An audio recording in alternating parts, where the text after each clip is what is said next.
नंतर ही दुसरी आमची मंत्रिमंडळाची बैठक होती आणि आज काही गोष्टींवर निश्चितपणाने चर्चा झाल्या.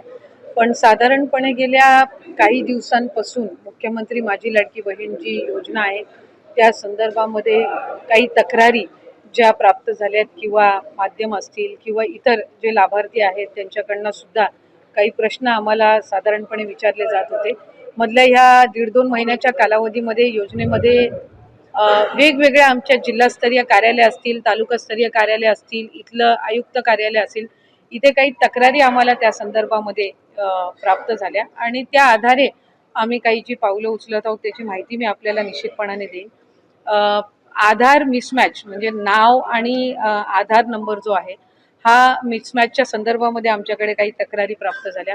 काही दुबार ॲप्लिकेशन म्हणजे 2 वेळा योजनेच्या लाभासाठी ऑनलाईन ऑफलाईन असेल या ॲप्लिकेशन्सच्या काही तक्रारी आल्या. काही रिलोकेशन ऑफ स्टेट म्हणजे डोमेसाईलची जी अट आपण GR मध्ये घातलेली आहे त्याच्यामध्ये काही ज्या महाराष्ट्रामध्ये लग्नाच्या पूर्वी वास्तव्य करत होत्या पण लग्नानंतर त्या राज्यामधनं स्थलांतरित झालेल्या आहेत अशा काही त्याच्यामध्ये काहींनी स्वतःहून ॲप्लिकेशन केलेलं आहे की माझं आता लग्न झालेलं आहे आणि मी आता महाराष्ट्रातून कर्नाटकमध्ये शिफ्ट झालेली आहे. काही तिथल्या स्थानिक प्रशासनाकडनं आम्हाला तक्रारी प्राप्त झालेल्या आहेत. काही चुकीचे हमीपत्र दाखल केल्याच्या सुद्धा तक्रारी या काही स्थानिक प्रशासनाकडून आलेल्या आहेत आणि काही सरकारी नोकरीमध्ये लागलेले असल्यामुळे त्यांचा लाभ आता कमी करण्यात यावा अशा पद्धतीच्या काही स्वतःहून त्यांनी ॲप्लिकेशन केलेले आहेत की माझी सरकारी नोकरी लागलेली आहे त्याच्यामुळे आपण हे सरकारी चलनमार्फत ते रिफंड करून घ्यावं. जे आम्ही काही प्रमाणामध्ये काही जिथे कंप्लेंट बेस्ड आहे तिथं सुरुवात केलेली आहे. पण काही ठिकाणी आत्ता आमची सरकारी नोकरी लागलेली आहे तर आम्ही या लाभासाठी पात्र नाही म्हणून आमचा लाभ कमी करण्यात यावा किंवा काहींचं प्रमोशन झालेलं आहे त्याच्यामुळे त्यांच्या सॅलरीमध्ये वाढ झालेली आहे, उत्पन्नामध्ये वाढ झालेली आहे अशा काही आलेल्या आहेत. काही 2.5 लाखापेक्षा जास्ती त्यांचं उत्पन्न झालेलं आहे म्हणून काही आलेले आहेत. तर काही विभागाकडून आलेल्या आहेत तक्रारी तर काही स्वतःहून केलेल्या सुद्धा तक्रारी आहेत.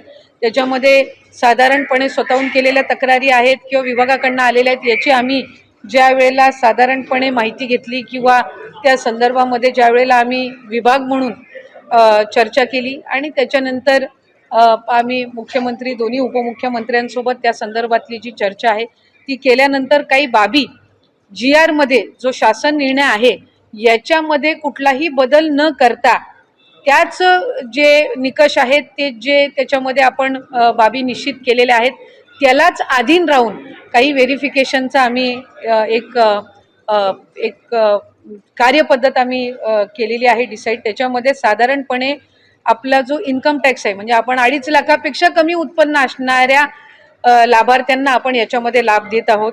तर त्याच्यामध्ये इन्कम टॅक्स डेटा हा रिकन्साईल करणं हा एक त्याच्यामध्ये आम्ही विषय घेतलेला आहे की 2.5 लाखापेक्षा आत्ता आमच्याकडे काही स्वतःहून तक्रारी किंवा विभाग म्हणून तक्रारी आलेल्या आहेत की बाबा आमचं उत्पन्न 2.5 लाखाच्या वर वाढलेलं आहे तर आम्ही ह्या लाभामध्ये आता पात्र होत नाही.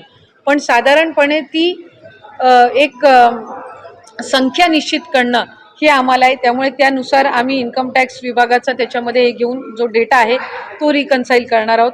दुसरं याच्यामध्ये आम्ही शासन निर्णयामध्ये नमूद केलेलं आहे की जर एखादी लाभार्थी एखाद्या दुसऱ्या कुठल्या शासकीय योजनेचा लाभ घेत असेल आणि तो जर 1500 पेक्षा कमी असेल तर त्याची जी मॅचिंग फिगर आहे म्हणजे किमान त्यांना 1500चा लाभ मिळाला पाहिजे या दृष्टिकोनातून. उदाहरणार्थ नमो शेतकरी योजना जी आहे याचा लाभ 1000 रुपयापर्यंत असतो. तर या योजनेचा लाभ जे घेणारे आहेत त्यांना वरचं 500 रुपयाचं जे ब्रॅकेट आहे ते आपण शासन निर्णयामध्ये पण नमूद केलेलं आहे की आपण ते वरचे 500 देऊन त्यांचा लाभ आपण 1500 पर्यंत नेणार. त्यामुळे त्या दृष्टिकोनातून नमो शेतकरी स्कीमचे जे लाभार्थी आहेत ते आपण निश्चित करून आणखीन एकदा त्याची व्हेरिफिकेशन करून जे त्याच्यामध्ये लाभार्थी आहेत त्यांना हा जो वरचा लाभ आहे 500 पर्यंतचा हा आपण देण्याच्या दृष्टिकोनातून करत आहोत. त्याच्यामध्ये इतर ज्या काही योजना आहेत ज्या 1500 पेक्षा कमी लाभ देणाऱ्या आहेत आणि आपण त्याला 1500 पर्यंतचा लाभ मॅचिंग करणं आहे तर त्या दृष्टिकोनातून आम्ही एक स्क्रुटिनी एक ड्राईव्ह करत आहोत. ज्यांचे 4 चाकी वाहनं आहेत आणि तरीसुद्धा ते या ठिकाणी लाभ घेत आहेत त्यांचं आपण ट्रान्सपोर्ट विभाग जो आहे, परिवहन विभाग जो आहे, त्यांच्या मदतीनं आपण तो एक डेटा त्या ठिकाणी क्रॉस व्हेरीफाय करत आहोत. ज्यांचं नावाचं मिसमॅच झालेलं आहे, म्हणजे आधार कार्डवर नाव वेगळं आणि स्पेलिंग आणि त्यांचं बँकचं खातं जे आहे त्याच्यावर त्यांची स्पेलिंग ही वेगळी आहे, ती एक क्रॉस व्हेरिफिकेशन आपण करत आहोत. आणि आम्ही केंद्र सरकारकडे किंवा आपल्या सेंट्रल गव्हर्नमेंटकडून आधारचं एक अप्रुव्हल आपल्याला लागतं KYC साठी, तर ती एक आम्ही त्यांची परवानगी आल्यानंतर ती एक आम्ही सुरुवात करत आहोत. त्यामुळे या 5 बाबींवर आपण साधारणपणे जे आम्हाला कंप्लेंट आलेले आहेत, मग काही कंप्लेंट पालघरमधून आलेले आहेत, काही यवतमाळमधून आलेले आहेत, काही फलटण साताऱ्यामधून आलेले आहेत, काही वर्ध्यामधून आलेले आहेत. तर या ज्या साधारणपणे कंप्लेंट्स आलेल्या आहेत त्याच्या आधारे आपण या 5 बाबींवर चौकशी किंवा एक क्रॉस व्हेरिफिकेशन आपण सुरू करत आहोत. याच्यामध्ये कुठेही आपण जो शासन निर्णय मूळ काढला होता याच्या कुठलेही निकष किंवा त्याच्यामध्ये कुठलेही बदल आपण करत नाही आहोत. फक्त जे निकष आम्ही GR मध्ये ठेवलेले होते त्याला अनुसरून ज्या काही तक्रारी आलेल्या आहेत त्या 5 बाबींवर आपण लक्ष केंद्रित करून ही पुढची जी काही व्हेरिफिकेशनची पद्धत आहे ती